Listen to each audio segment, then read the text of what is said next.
thing. Even last year, the Surgeon General announced loneliness is an epidemic in the USA. It Yeah. equals smoking 15 cigarettes a day, which is hard for me to Yep. believe. But that they've got the data, and so he really encouraged this kind of housing. So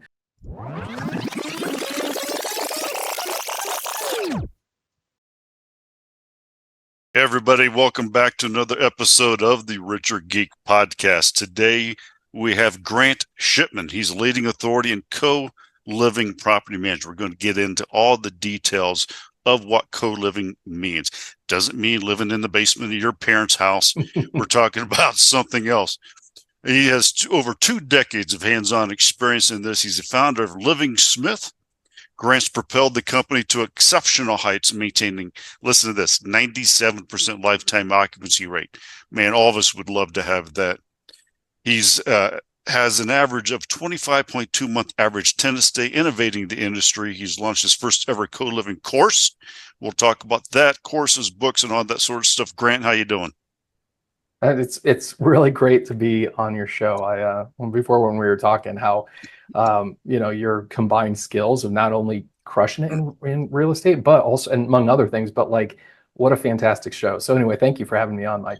Absolutely. You're exactly what we want, what we need, what we look for as far as diversifying on our show, all the different types of asset classes. There are so many ways. We all say real estate is the way to go, right? And there's not just one cookie cutter way. So before we dig into co-living, give us a little bit of a background on yourself and how you got started in real estate. Yeah, so I appreciate that. It's kind of weird because it seems like a lifetime ago, right? With everything, but I was delivering Domino's pizza, and I was renting a room, and then I made the mistake of reading Rich Dad Poor Dad, Mhm. right? So I was like, I need financial freedom. I need that. Rental property is the way to go. I found my financial freedom number, and I thought, hey, if I do this and I get everything right and I have no mistakes, then in 10 years I'll finally be financially free. And that was a little bit of a bummer to me, but I was somebody who I really wanted to get married, be a dad, all of these things. So anyway, I'm delivering Domino's pizza, in my crappy Prius, listening to, great podcasts, right? Like yours, just sucking in everything I could. Back then, there weren't many books on real estate and business, but I was listening to all that I could on Audible. Anyway, what kind of happened by accident is I went to see a property, just a house. It was on Washington Street in Loveland, Colorado, and I was surprised because in the backyard there was a second house. And I thought, how do I rent this house out? I looked at, do I put them both on one lease, separate leases? Or I thought, heck, I guess you could rent by the room. And so I just ran some dummy ads on like Craigslist. And Mike, I got like over 10 times the response on these dummy ads. And so I went to my local real estate little investment network, and some people who and had a lot of experience. Actually, it's a lot like not like when we were talking before, right? Like we both speak with our experience, but you just have like so much more. And they said, Grant, this rent by the room thing is a great idea. You think so. In the beginning of the month, you make a lot of money. The revenue's good. But by the end of the month, all your profits have dried up and you're stressed out because of tenant conflict, turnover, and property damage. But what happened right there was like the little epiphany angel had a baby in my brain. And to say it as weird as possible, what they didn't know was that early in my life, because of a failed marriage, I had moved in with the hippies on it. I mean, it was really unsurprising. I did the unexpected. I moved in with the hippies, the intentional living community, and these people are the original gangsters on strangers sharing space. So they had just decades of how to do this, not because of people who have to, because they can't afford to live alone, but because people want to. Anyway, I went from that that day of seeing that house, and 15 months later, I had financial freedom. I didn't wasn't 10 years. I had $2 million net worth. I was ready to really date seriously. I met my current wife 5 months later. We got pregnant on our honeymoon. I mean, it's really weird to look back at because holy moly, like, but yeah, just to say it's like it happened on accident, right? And I mean, I didn't move in with the hippies because I thought this will help me be successful in real estate. That was that wasn't the idea. Exactly.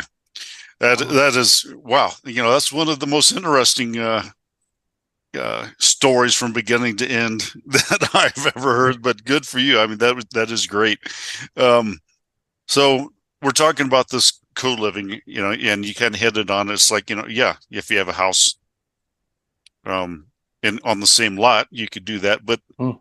dive into the world of this co-living investment a little bit and talk about maybe the different types and what you've settled on that you found is the right niche for you. Yeah, and that's a really helpful question because I talk with people, it often gets confused, and defining terms is so important when we're Mm-hmm. investing and making plans and asking people to trust us, asking renters to trust us, all this stuff. So co-living is actually it's something that's new. Some people think that it's like, oh, I've got sober living houses or rent by the Mm-hmm. room, or like a kind of a rooming house, say like a housing for the poor, or halfway houses. But anyway, all of these transitional houses, or group homes have been around forever. And if Mm-hmm. that's your thing, it's a great way to make money. You do need to have a special set of skills, otherwise you're going to have a nightmare. Mm-hmm. I have a few sober living houses myself. Those things are transitional housing. They're important. Co-living, though, is something that has picked up speed over the last 20 years. It's kind of the last thing to emerge from the share economy, Mm-hmm. and it's a normal house in a normal neighborhood, A or B neighborhood. I have renters who are college professors, HVAC technicians, teachers, civil engineers, all of that stuff. It's people who they want to live in a house and they would like to live with others. And then when it's a wonderful environment, that's why they stay there. Then they love it. So just to say, it's like for those who have properties out there, it's all the benefits that single family home investment brings. But like multifamily, you've got, multiple checks coming in on a month and all of Mm-hmm. that stuff. So it's like you combine the best of both worlds. Mm-hmm. Anyway, that was maybe a mouthful, Mike. I don't know if you can break that apart if I was Yeah, no, confusing it at all. I think it's great. It's you have 4 bedroom house, you maybe have 4 different renters, tenants, Hmm. and then you have a common space, right? Maybe the family, That's you right. can't say this like, hey, this is my living room. Right. So you have to have people that get along somewhat, because they are cohabitating in these shared spaces. Mm, You probably don't have 4 different refrigerators. There's got to be some right. some cohesiveness within the Yeah. tenants. So how much of that do you figure out? It's like going, hey, 3 of them gang up on one of them. They come to you and say, you Right. got to get rid of this person because he's a, do you get that, or Mm, how much of a do you let other tenants also um, are in the process of saying, hey, mm, do you want to interview this fourth person? right. Do you do that, or do you just kind of like, hey, here's your new roommate? Yeah, what you're hitting on is so key because this is a new rental strategy. Yeah. And just like rental strategies, for instance, like we were talking before the show, my wife does Airbnb, Mm-hmm. and you've got, hotels, multifamily, all of these rental strategies. If the wrong management strategy is Mm-hmm. used, right, it is going to take something that should be a fantastic cash flowing asset, and you're losing money and you have no time anymore. So Hmm. to say everything that you said is what it is the co-living property management is a new thing for this. It's Yeah. also to say, to ramp up what you said, is typically my houses are anywhere from 7 to 10 rooms. So that means 7 to 10 people are sharing Mm. sharing a house. Now, this is your typical 2,500 square foot to 3,400 square foot neighborhood house. If there is a in-suite bathroom, so like a master bathroom, a junior Hmm. suite, something like that, then there can be a couple there. So suddenly that 8 bedroom house, there's 10 people living in that house. They share the kitchen, they share everything else besides Mm. the private bedroom. So just to say, the getting along part is so big. In fact, Hmm. already to date, even though my company and other companies like mine that do this are wildly successful, there's been $226 million of failed startup capital put into co-living because they haven't got tenants to get along. Um, they actually the in 2012, this company called Ollie, $30 million Hmm. to make a software that was like eHarmony for tenants, trying to Yeah. match them together, right? But to say is our answer, and really what I just learned from the intentional living community, these the hippies are part of that. There's all kinds of groups. Is you don't need similar personalities. What you need is a healthy household. So we have household systems set up, and then anybody who's reasonable or responsible is going to thrive. They're going to love it. As far as the residents getting along, it's worked quite fantastic. One person gives a tour, and they'll tell the property manager a thumbs up or a thumbs Mm. down, and the tenants, they just really trust the property management company, and it all works out well. It's pretty fantastic. Hmm. I've it's astounding to see these kind of non-traditional households or little families work, right? Because people don't want to be in apartments or in a house by themselves, if they can actually get along, right? Hmm. So that's what a healthy household does. Are you seeing that? I'm thinking that housing costs are Mm, through the roof. right. So there's a lot of people that can't afford homes, especially the younger generations. And it seems like Mm, I've been seeing a trend with if it's not the millennials, probably the millennials, some of the Z's, mm, um, they're more likely to want this type of a cohabitation because they don't want the responsibility of maybe owning a house. They, number mm, one, can't afford it, but they don't want the debt, and they'd rather do this because they're more social people, right? I'm an ex, right. so it's like leave me alone, you know. It's like but the younger generations, they're more social. They grew up in a social type of network. Are you seeing that it is you're seeing a lot of the younger ones, or am It, I wrong with that? I would say the majority of people are 35 to 65, 70. There will Mm. be a younger person here or there. Something that surprised me, and it's actually what real estate investors will challenge me on the most, is what I share is that in 2003, the most popular lease is the one person lease. And so, housing apartments, houses that had two, three, four-bedroom to Hmm. four people sharing them before were now only one person. I mean, that kind of started the whole housing shortage, right? That Hmm. was in 2003, right? 2008, 59% of building, slowed down. But to say what's surprising is this isn't like, oh, student housing or senior housing. There is just it's it's like it's cross-generational. People will move in there. One gal was homeless. Nobody knew that, right? And somebody else is, a pretty high paid civil engineer. And why do I know that? Because we're the property managers, we know everything, right? Mm-hmm. And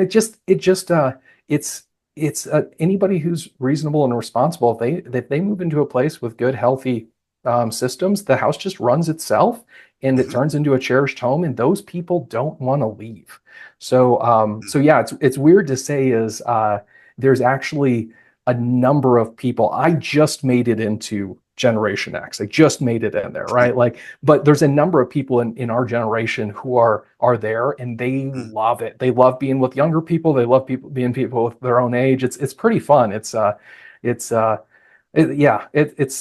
quite the grassroots movement that's happening. So let's talk about what it really involves. So we have some listeners here. It's like, oh, I'll just go buy a house and put 8 Mm, people in there. Um, right. you know, and they're thinking it's like, wow, that's 8 times the rent.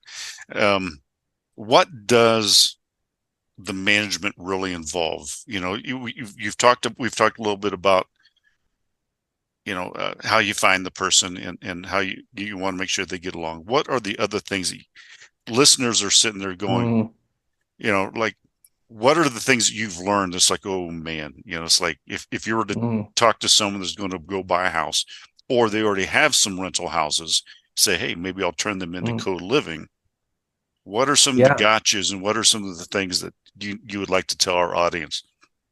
Well, yeah, so there's so first off with a property, it has to fit the rental strategy. So if you have rental properties, I would say that 40% of properties don't fit the co-living strategy. So when somebody comes to our property management company and says, "Hey, I've got, 200 properties," I'm pretty sure that 40% of those at least are not going to work.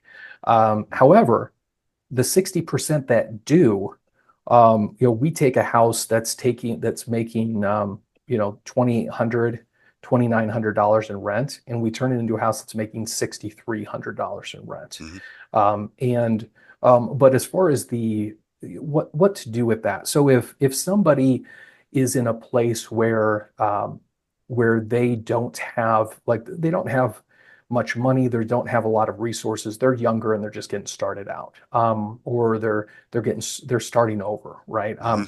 That's the what's really rad about this is they can buy a house with owner occupant financing, right? So say somebody Mm-hmm. has a VA loan, they're going to get zero down and put $15,000 into furnishing it and maybe putting some let some locking knobs on the doorknobs, right, to set it up. And then they're going to rent out the rooms and they're going to have a management system in place where it's an enjoyable experience. Now, somebody else so just to mention, what does that look like? That's looking at, getting a $420,000 house, like I've got under contract in Jacksonville, Florida, and it's going to cash flow, net profit $3,003 a month, right? So that's really awesome. However, if somebody says, "Hey, I don't want to mess with that. I've got money. That same house is going to cost them 99,000 for the down payment, the 20% down payment, and furnishing the house, maybe painting a wall, all of that stuff." They're still going to cash flow $3,003 a month. The return on investment is going to be 20% cash return rather than 134%. So to say is there's ways to do this. The biggest thing though I would say is just like if like early on Airbnb, you got to Mm-hmm. treat it like that. If you want to do this, either you or somebody that you trust needs to learn how to do it because there are plenty of gotchas. And but once it's down, just like the people who nailed it early on with Airbnb, they got Mm-hmm. in during that window and they made tons of money. So yeah, that question you asked is so key because Mm-hmm. there's people who are wildly succeeding and then there's the other people who are not, right? That's like everything, it's people watch an episode of on HGTV, it's like going, oh, I'm an expert, I can do that. I you could flip know that house. I can flip Woo! that house in an hour episode. Yeah. um and it's we're kind of joking around, but hey, look, I failed miserably when I first started, Mm, in with the rentals, and I'm the first one to, and it's,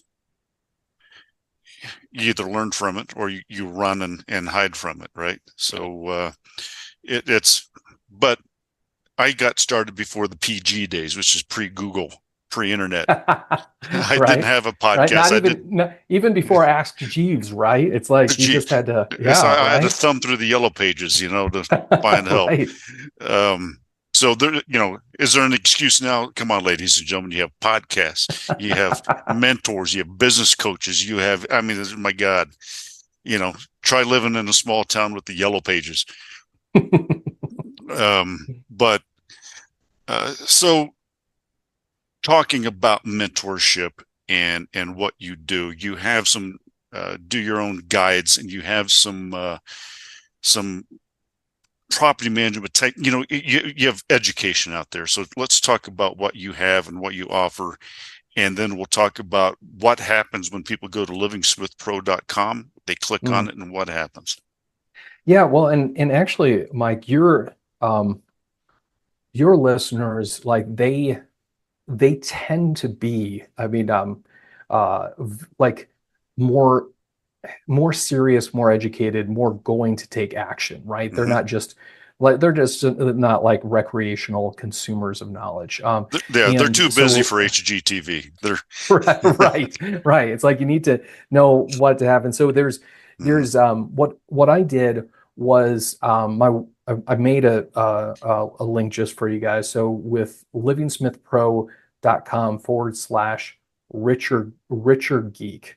Um, I have there three things for people who are interested in Mm-hmm. this. The very first is we do a free 5 day training, a co-living challenge, and you can jump into that and we just go at it. We just go at it and we get into real basics like what houses work for this. Mm-hmm. How do you set up the property management so the house mostly runs itself? How do you do this where tenant conflict is not an issue at all? Like I learned that from the hippies. It's actually really easy. Actually, tenant conflict is a helpful thing because it's how we build trust and why people don't want to leave a house, right? Because now they live with people they respect and appreciate. But it has all of that stuff. That being the case is if there's people who are a lot more serious, they can book a free call on there, a 45-minute discovery call just to say, hey, they've got these properties, what would be helpful? And that's going to be with me or my team. And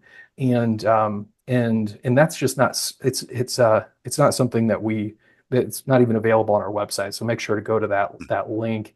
But the last thing is this, my tenants, there's a book called Welcome Home. And there's only 30 pages in this book because each page is written by a different co-living renter sharing their best advice on living in a co-living house. And what's rad, so this is a $28 Amazon book, but anybody who goes there can download this for free. And what's incredible is reading these stories, and it is I mean, it's fantastic. All I did was compile it, and put it out there. So those three things, and I would say is this is if your listeners, if anybody has found, hey, the multifamily market, it's awesome, but it's so oversaturated now, right? Yes. Airbnb, like there's a gal in Tennessee who her Airbnbs are getting like regulated to death, Yep. and so that's getting harder. Well, at the same time, legislation for co-living is working the other way around. Like, Mm-hmm. and it's something that for people getting started, the cash cushion is so large you can make lots of mistakes and still not lose money. And at the same time, when you get dialed in, you make lots of money. So, so as far as anybody being able to help people learn if this is a fit for them, I can say confidently that I think the numbers show that this is the best market option in real estate right now. If that option is best for a person, Mike, like you and I were talking about, it depends on the person, right? Mm-hmm. So that's if me or my team can help with any of that stuff, or our podcast is simply just me sharing, for 7 minutes on, for instance, how much parking do you need, right? Or Right. these different little value adds, right? So it's just a small scale podcast to help people understand. So yeah, that's it's a really awesome thing. I can't say enough about it, but I just wanted to have something that your listeners could really connect with. Yeah, and thank you so much, everybody, to hear that. It's we always love the freebies, especially when they're knowledge based. I'm going to Mm. download because I just want to know, walk home with what these people, are looking, thinking about. So before we leave, a couple things.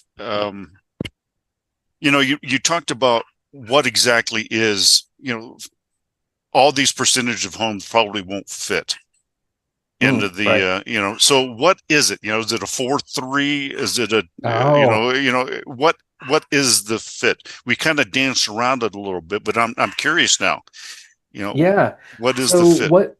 Yeah, and I'm actually uh, this is a thing that I was just working on for notes with our training coming up. Is so real specifically, you're searching for a 25 to 3,400 square foot house in an A or B level neighborhood with 5+ bedrooms.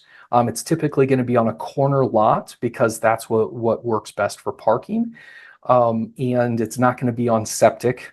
And then it's going to have other things like you want to have climate controlled, and that's really the setup. If you have more than 5 bedrooms, hey, awesome. But once you find something like that, really great things are going to happen. And in most areas, um, these houses are absolutely everywhere. If you drove by one of my rental properties, Mike, the only thing that would stick out about it is the lawn would look better than the others in the neighborhood, because when you have 7 people sharing a house, there's always 2 guys that are fighting over who can take care of the lawn, right? So it's really cool. And one of the notes that I love down here at the bottom is co-living also reduces emissions Mm. because you're sharing the resources, and and that's always good. But I was thinking, okay, so now that you have 5 bedrooms, and we can uh, leave after this, because I was thinking, because I'm a big multifamily guy, I was like, well, how does he get Mm. around like the health and safety, it's Mm. just as far as the occupancy, the different jurisdictions, because you can only have so many people in a house before it becomes a Right. safety issue, right? But if you have 5 bedrooms, it's because I'm thinking it's like you can't have a 3 bedroom or 4 bedroom and have 8 people in there. It's just um, Yeah, our smallest house that we have is a 4 bedroom, and here's the reason why. One is the 4 bedroom doesn't make as much money. When you have turnover, you're only getting 3 checks instead of 4. mhm, But for the renters, each time they have turnover, 25% of that little new, non-traditional household has just changed over. So actually, the houses that renters like the most, the houses that make the most money, the houses that are easiest to manage, mhm. are the houses that we're looking at least 7, if not 8, 9, or 10 people. And then yeah, like we the meaningfulness of it, like nothing takes a punch at the housing shortage more than taking a Mhm. 5 bedroom house and turning into a co-living house. As far as emissions, holy moly, as far as like, people in the Denver, Colorado area can get a whole nice home for the price of a bedroom, $700. Like, holy cow, right? That's Like right. it's skyrocketing rents. I mean, it's a thing. Even last year, the Surgeon General announced a loneliness is an epidemic in the USA. It Yeah. equals smoking 15 cigarettes a day, which is hard for me to Yep. believe. But that they've got the data, and so he really encouraged this kind of Mhm. housing. So you don't want to get it in places where there's restrictions, if there's zoning, if there's Mhm. HOAs. So it's doing the due diligence there. But like in July 1st, Colorado just said all laws within our state that limit co-living are now outlawed, right? So Mhm. it's this growing, and I mean, Washington, Oregon, Iowa, Austin, Madison, Wisconsin. I mean, it's this spreading trend. So just to say, it's part of due diligence, but also it's shocking how how available this is. Don't get any house for it, but when you get the right house, it's a huge win. Well, and that's why we need your help, Grant. And ladies and gentlemen, don't do it yourself. Go to livingsmithpro.com/Richard Geek to find those freebies. And again, I always say, just don't go at it alone. Reach out to Grant. Grant, are you on LinkedIn also? Yes, I am. Yep. With Find out. Grant Shipman or livingsmithpro.com. And I'd also say this, if anybody hasn't heard, if they just stumbled upon your podcast and got lucky as like crazy, is this there's a lot of stuff out there that doesn't get you anywhere. In this this podcast, I was so looking forward to this because there's quality information out there, and this podcast is one of those. So thank you again for putting that out, Mike. Well, thank you, Grant. Appreciate the kudos. And ladies and gentlemen, this wraps up another episode of the Richard Geek podcast. And we thank Grant Shipman at livingsmithpro.com. Check him out, everybody. Thank you, Grant, for coming on the episode.